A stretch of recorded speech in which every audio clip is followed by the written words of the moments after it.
for being live today. You guys have good hair too.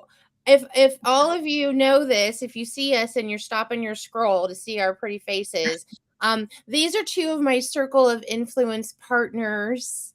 There are like 23 of you, which I just love that. And the circle of influence partners are stepping in to the Heart Cell Summit to really share their expertise with everyone that's at the summit, as well as everyone that's on the internet streets today. So over the next 2 weeks, if you saw about a week ago, I'm having these 10 to 15 minute conversations all over the internet with the circle of influence partners, so we can talk a little bit about what it's like being a woman entrepreneur. And I'm bringing topics and subjects to the surface that are general enough but important enough that we're talking about them. So if you're scrolling on LinkedIn or Facebook and you see us and you want to stop and say hi, I have the chat open. The chat is open and you can come in, and the topic today that we're going to talk about is confidence in visibility. Confidence in visibility. And I'm going to start before I introduce my lovely guests, Jen and Kim. Before I introduce them, I'm going to start with I actually have a client that had an event. Her name's BBG. And BBG had an event called the Women's Visibility Conference. It was a conference all about how to be visible as a woman founder. And I swear to you, just like I swear I did not know Longhorn cows were real until last week. I know. Isn't that bad? My husband's like Dora. But I swear to you, this Women's Visibility Conference that I went to a couple years ago in Montreal, I did not understand why we were having that conference, why women were so afraid of being visible. And I got to that conference and it was smothered in women, hundreds of women that were all raising their hands saying, I don't know how to be visible and I'm not confident in being visible. And I was like, oh my goodness, we have to work on this. This is a big deal. This is a big deal. And I really didn't know how many women out there were so afraid of being bold, of being confident, of being able to tap into their nervous system regulation and be visible. So I have two experts here today that we're going to talk about their own struggles, as well as the struggle, as well as the challenges that they work with women, and when it comes to confidence and visibility. So let's kick off introductions. Kim, who are you? Where are you? And what do you do? Oh, I like those three questions. Thanks, Dora. My name's Kim Boudreaux Smith. I'm the CEO founder of Her Bold Voice. I'm living in the Detroit area. As you all see, I got a scarf on still in May. It's crazy. I know. And what I do is I help women business owners and leaders really step in and embrace their bold voice. So we're minimizing, or should I say, erasing the imposter once and for all, minimizing the critical dialogue so that when the rooms we do step in, we're creating influence with ease and more confidence and calling those rooms to take action. I love it. Okay. We're going to dive into a couple of those words that you said. Dr. Jen, could you please introduce yourself? Of course. Well, as Dora said earlier, I'm an optometrist on the side. We'll get that out of the way. That's the doctor part. But my passion really lies in helping women, especially moms of neurodivergent kids, to stay regulated in those hard moments. And there's a lot of them for us. So, yeah, that's what I do. I love it. Okay. So I'm going to kick it off with, since I said the topic is confidence and visibility for women entrepreneurs, and I didn't realize how big of a deal, like how hard it really is. I'm going to kick it off with this phrase has been used in a bazillion ways over the last 5, 6, 7 years. But if you look at Kim's LinkedIn profile, She talks about not believing in imposter syndrome at all. Like, it's not, right? So, and we all have different opinions about it. But no matter who you are, this imposter syndrome phrase, I would love to know how you guys define it. Define imposter syndrome, and does it really impact our confidence and visibility? So before you answer, does imposter syndrome really affect our confidence and visibility? I'm going to give my opinion, because again, it's opinion. So imposter syndrome for me shows up, and you guys, some people are not going to agree with this. That's why I went like this. But imposter syndrome for me shows up as a crutch. A crutch, like, I'm going to say, ugh, I'm not good enough. And that's really going to be a crutch for me not to be visible and for me not to be confident. And I say that really for me because it's not everyone's like that. We're products of our environment. We live what we learn what we live.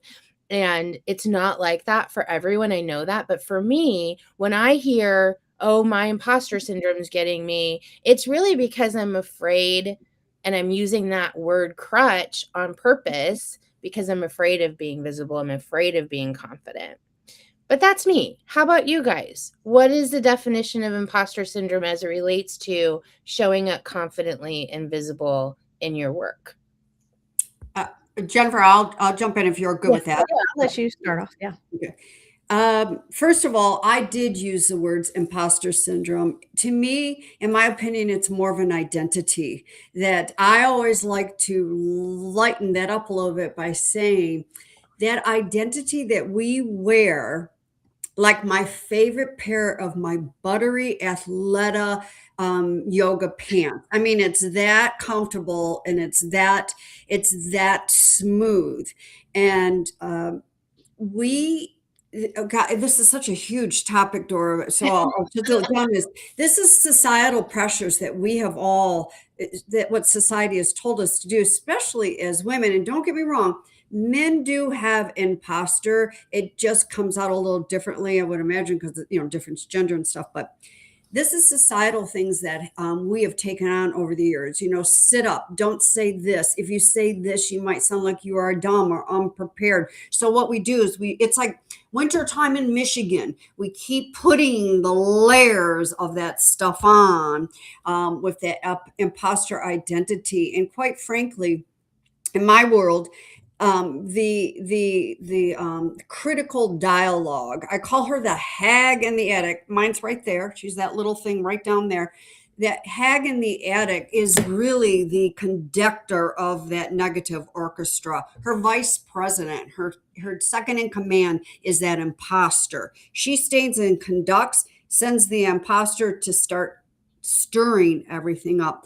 And it does chip away like an iceberg at our confidence, and it keeps us from visibility, even though we think we're being visible. But what we're doing is we're masking. And then whole other avenue here, other conversation is then we are inauthentic. And I hear so many women saying, this year I'm going to be authentic. And by the way, you can't drive and go to a couture department to buy authenticity. You are just authentic or you are not. But all the other stuff of like this imposter and critical dialogue, that's what is masking us and hides us from being that real true visibility. My opinion on all of that. And I see that a lot from women that are 6, 7, 8 figure business owners to 6, 7, 8 figures that have climbed and busted glass ceilings for all of us in organizations.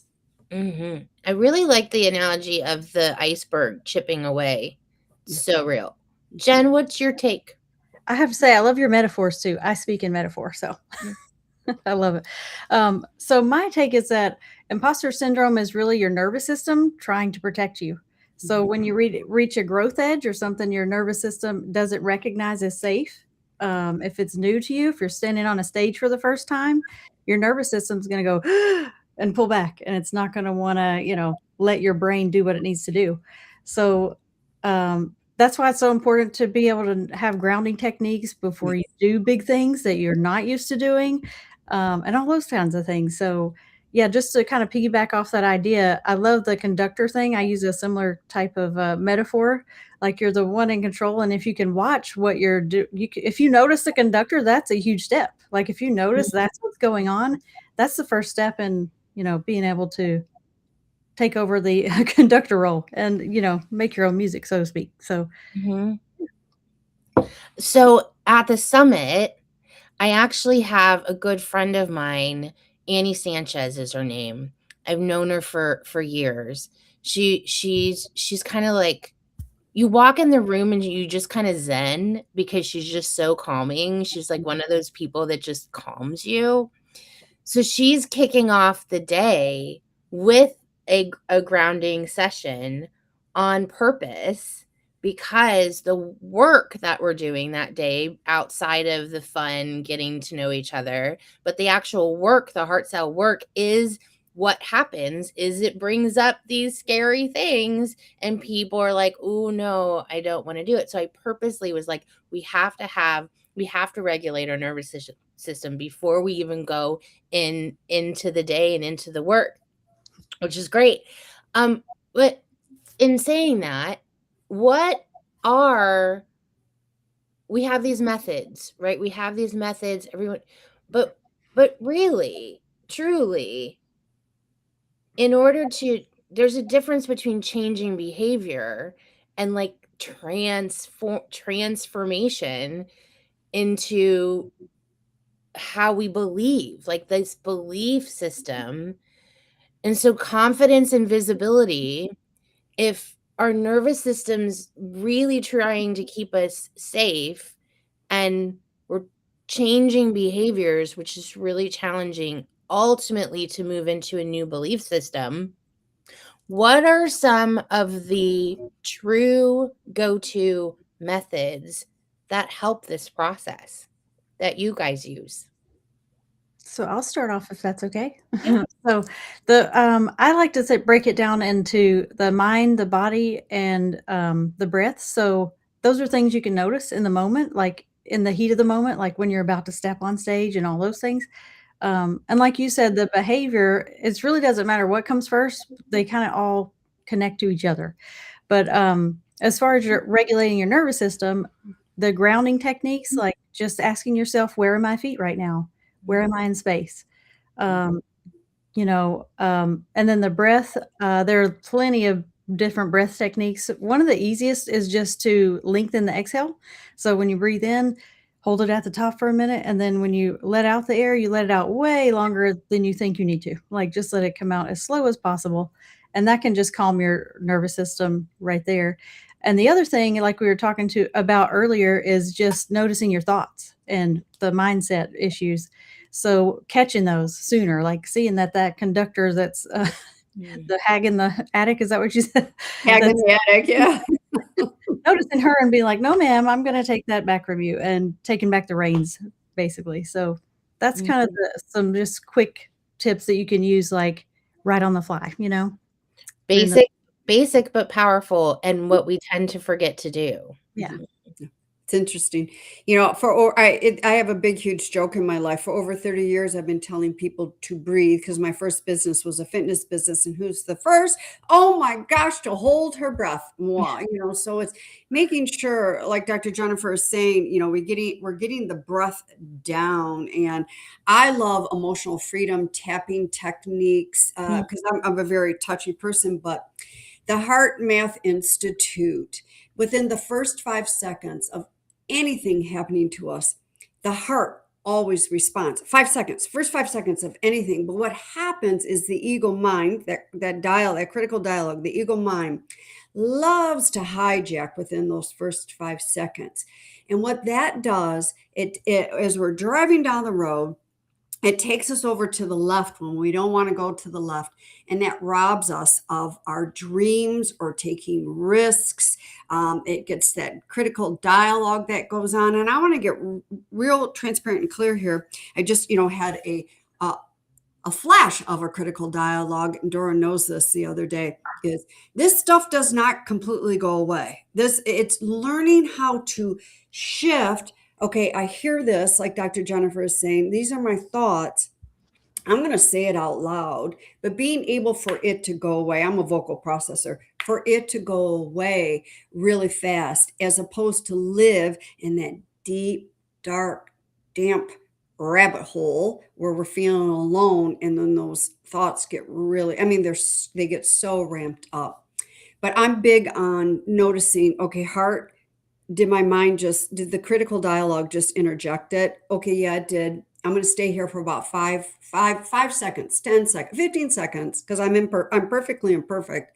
And then I'm able to either reach out, breathe, let me do some tapping. I like a lot of the tapping before I'm going into situations, but I stand by Dr. Jennifer big time with the nervous system regulation. I do something every single morning when my coffee is percolating.